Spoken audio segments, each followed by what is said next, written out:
은혜로우신 하나님, 오늘도 새벽에 하나님을 예배하며 하루의 삶을 시작하게 하심에 감사드립니다. 우리 예배를 받아주시고 은혜 풍성히 내려 주옵소서. 예수님 이름으로 감사하고 기도드립니다. 아멘. 440장 찬송입니다.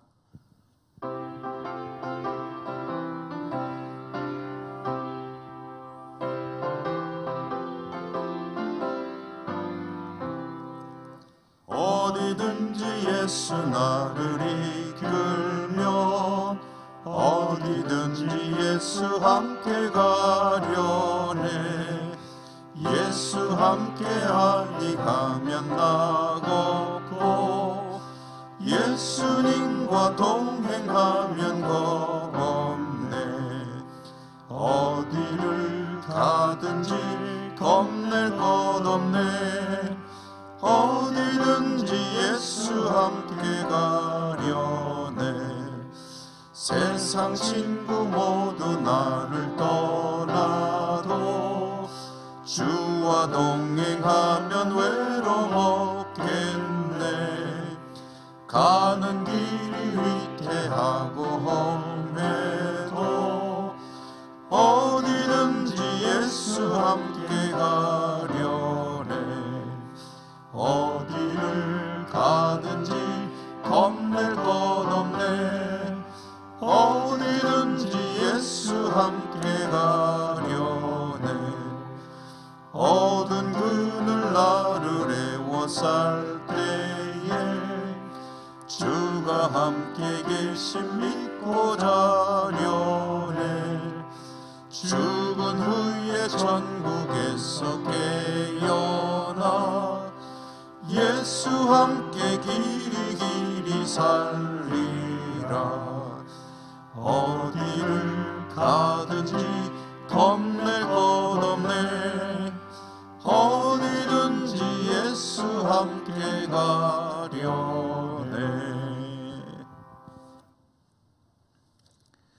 오늘 주시는 하나님 말씀, 신약성경 마태복음 1장 18절에서 25절 끝절까지입니다.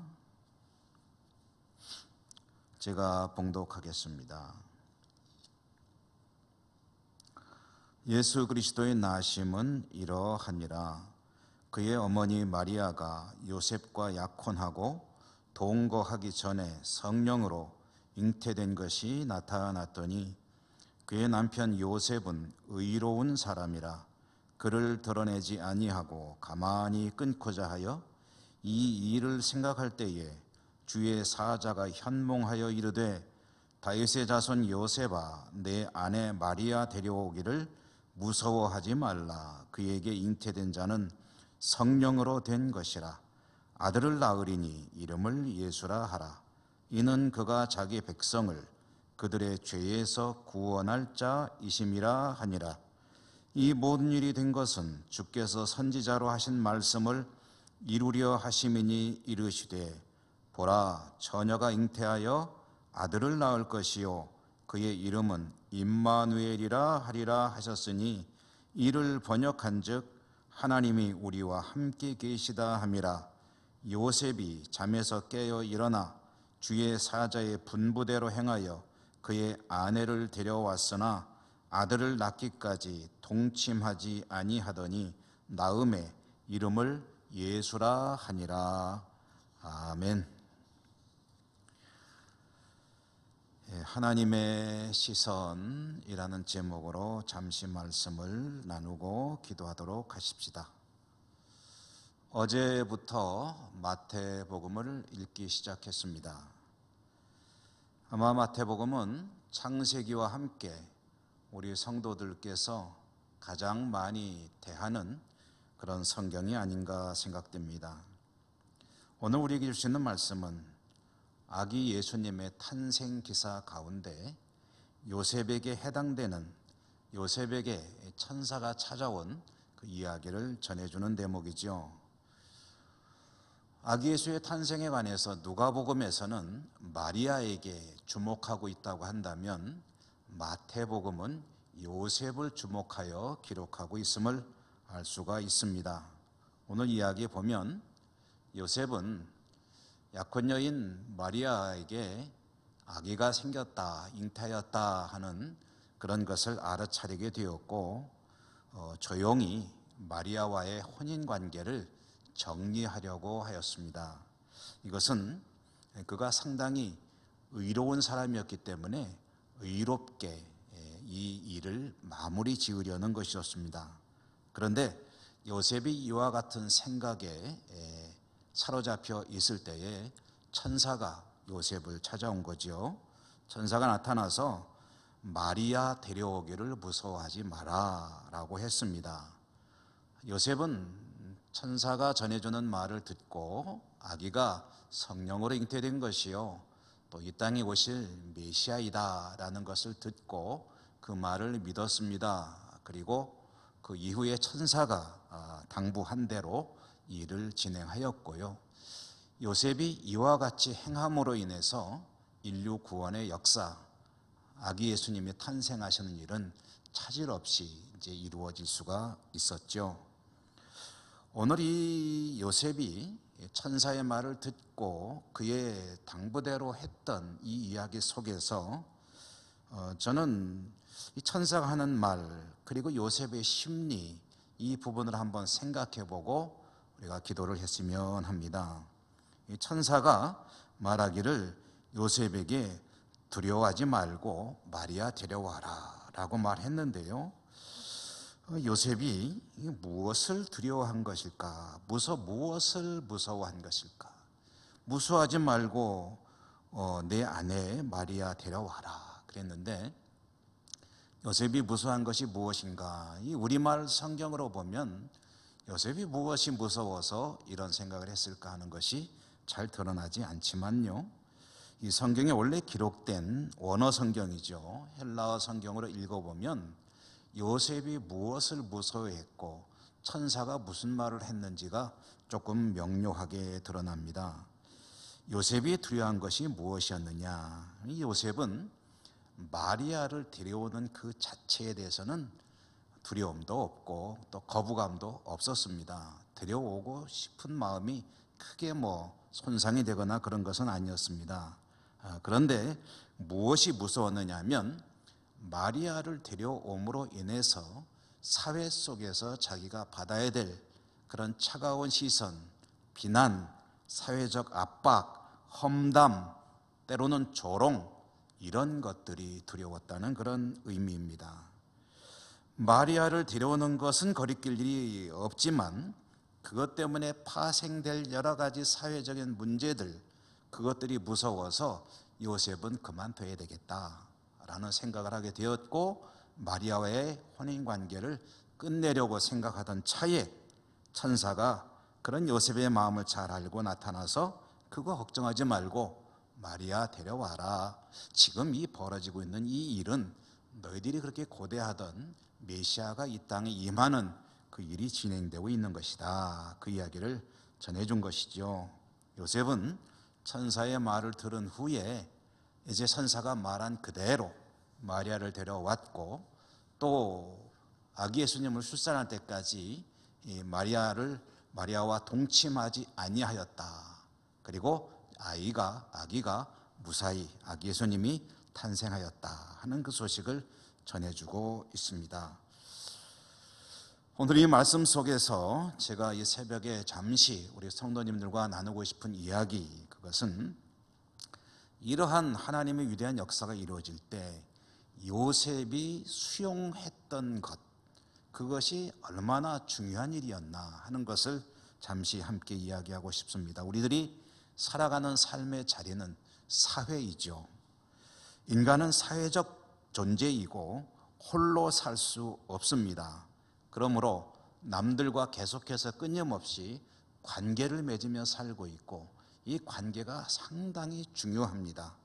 그리고 관계는 또 다른 말로 하면은 그들이 바라보는 시선, 또 평판이라고도 할 수가 있겠죠. 상당히 중요한 일입니다. 그러므로 남의 시선을 의식하지 않을 수 없습니다. 그런데 때로는 그 남의 시선이 너무 무거워서 그것 때문에 정작 자기가 가야 할 길을 가지 못하거나 해야 할 일을 하지 못할 때도 있지요. 특별히 우리나라는 유교적 가치관이 바탕에 깔린 그런 정서의 사회이기 때문에 남들의 시선을 굉장히 의식하는 그런 문화 속에서 살아왔고, 그런 것이 몸에 배어있는 우리의 사고방식 아닙니까? 그래서 요즘에 가끔 이런 문제를 놓고 이야기하는 사람들 가운데 우리는 너무 남의 시선을 의식하는 삶을 살아간다. 남들이 보는 내 모습이 어떠할까에 대해서 너무 비중을 두고 살아간다. 남들이 나를 어떻게 볼까 때문에 그것에 너무 많은 비중을 가지고 살다 보니 정작 자기가 사고 싶은 일, 가고 싶은 인생을 살지 못한다. 이런 이야기들을 자주 나누는 것을 볼 수도 있고 여러분도 들어보셨을 것입니다. 여러분, 엄밀히 생각해 보십시다. 무엇이 중요합니까? 남이 보는 나의 모습이 중요합니까? 아니면 나의 행복, 나의 기쁨, 나의 만족이 중요합니까?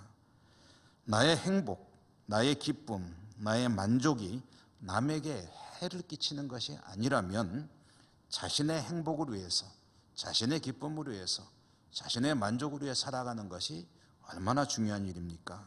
나아가서 하나님의 백성에게는 무엇이 중요합니까? 물론 세상에서 보여주는 모습 참 중요합니다. 하나님도 이것을 강조하고 계시죠. 좋은 사람으로 보여져야 하고 덕을 끼치는 사람으로 살아야 합니다. 그런데 남의 시선 때문에 오히려 진리를 역행하는 그런 삶이 되어서는 곤란하겠죠.